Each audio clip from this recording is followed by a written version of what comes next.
The home inspection is one of the most powerful protections a buyer has in Washington state. It's also one of the most emotional weeks of the entire transaction.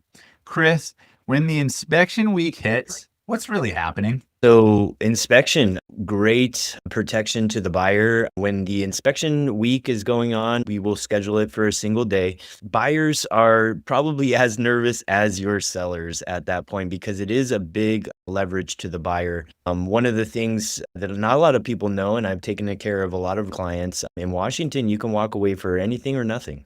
It is a very powerful contingency to have. You will get those buyers late at night that are reading the report at like 9 or 10 o'clock and they want to ask you questions, and that's pretty normal. It's a big report. I think on average, my inspector said about 100 pictures is average. So really just creates a punch list for most items, but identifies any really big, risky, big ticket items as well. We do have to also coordinate if you're going to do a sewer scope. Washington has a lot of trees, so don't miss that sewer scope because there could be root intrusion. Not all fun to look at, but very important because that can be a big ticket item. So we're also going to, depending on what we find in the inspection, we're going to be scheduling some specialist follow-ups possibly, maybe electrical, plumbing, foundation. Those are just to name a few. So it's a lot to digest, right? This is a big part of the transaction. Joe, what does the inspection contingency legally allow a buyer to do?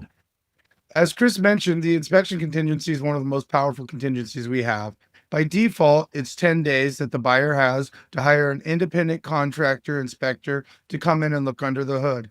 They do have the right to do it themselves, but if they don't use a certified inspector, they're waiving some rights. What they do is they'll have the inspector come in. It'll probably take anywhere from 3 to 4 hours to look at all issues in the home. They'll get a report, and then the buyer's agent usually sits with them and walks through that. We have until the timeline to respond. When we respond, we do it on a form called a 35R. And in that, the buyer has 4 options. The first is what we love as sellers agents is it's satisfied, we're moving forward, no requests, Okay. nothing to do. Very rarely happens. The second is the inspector is going to call some items out that we're going to need more information on, that the buyer is going to want more information. So if you've hired an independent inspector, you have the right to request additional days. It's a right, it's not a request. You have the right to demand additional days for additional inspections by a specialist. The other option is to say, hey, this was a disaster. I want to walk away from the home. And the fourth, which is most common, is it's a point where the buyer can negotiate either credits towards closing costs, repairs to be made, reduction in a price, anything of those terms. The one thing a buyer cannot do is request money directly to be paid to them. You mentioned that probably the most common is that last option. What would you say percentage wise? There's typically some kind of ask. And what does that look like when we make an ask?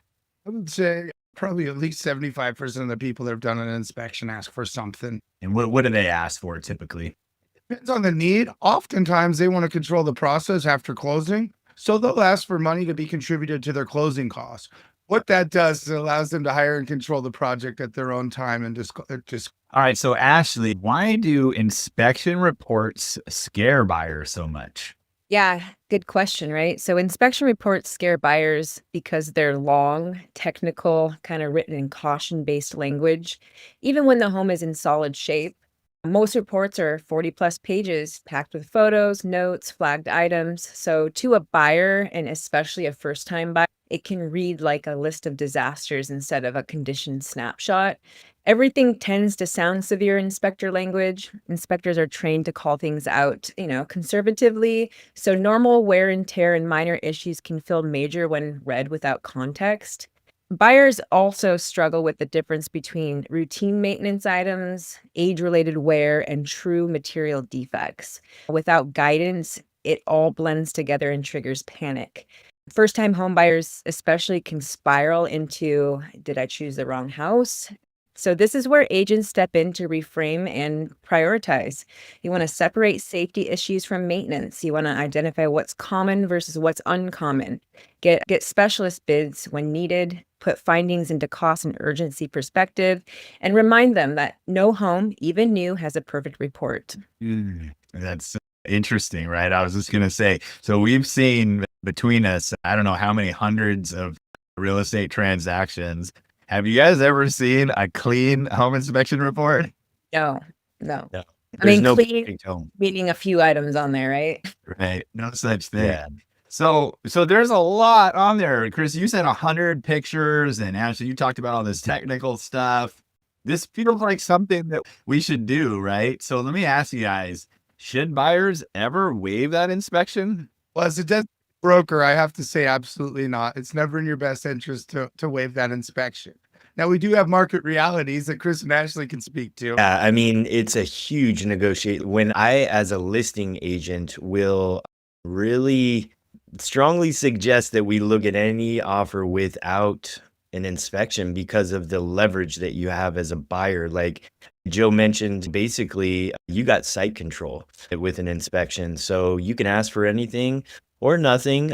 It's really does not look good when you go from pending inspection back to active. All you get is questions from agents or buyers that are wondering what's wrong with the home. Buying a home can be either really, really fun or extremely stressful. And this is in the preparation. And this is a step that you really have to prep your buyers for. And Ashley, are there a couple tools that we can kind of look for to help ease that fear for the buyer? I always tell my buyers, I never want to tell you not to get a home inspection, but you put yourself into a competitive situation, right? Where there may be more than one or two offers that you're competing against. And when that stage starts to happen, that's when you start seeing inspections being waived. But there's things you can do to prioritize that. There's a pre-inspection. So before you put an offer in, you can go out there with a licensed and bonded inspector and take a look at the house that way and then decide if you want to move forward. That would probably be the safest way, but I would never tell a buyer if the circumstances are to waive that. There's also seller procured inspections. And I think you want to take that with a grain of salt because you might not be aware of who that inspector is or ever worked with them before. One of the things we like to do is if it is competitive, we have our inspector look over that inspection specifically. If there's anything that's major that he feels like might be missing, at least we have a trusted vendor that we've used for hundreds of transactions in the past that can speak to that inspection if the seller is providing it. But, definitely do your diligence on that. One other thing you can do on the seller procured inspection report, in fact, we just did this because the timeline was short. We actually called that inspector directly. We vetted them. We asked for more clarity on all this stuff. Most of the time, these are certified inspectors that when they do that, they want to be contacted. It's good for their own business, but it's also great for their reputation to be able to walk through and talk about it. Let me ask you guys a question. Does the home inspector work for us, the agent, or for them, the buyer? Buyer always, like they're working for you as the agent, you should definitely get rid of them. You should explain to the buyer that they represent them. Feel free to ask any and all questions. Yeah, 100%. All right, thanks, guys. And this is how it actually works in Washington real estate transactions every day. For more answers like this, visit themadronagroup.com FAQ, where we break down the entire process step by step. Thanks for watching.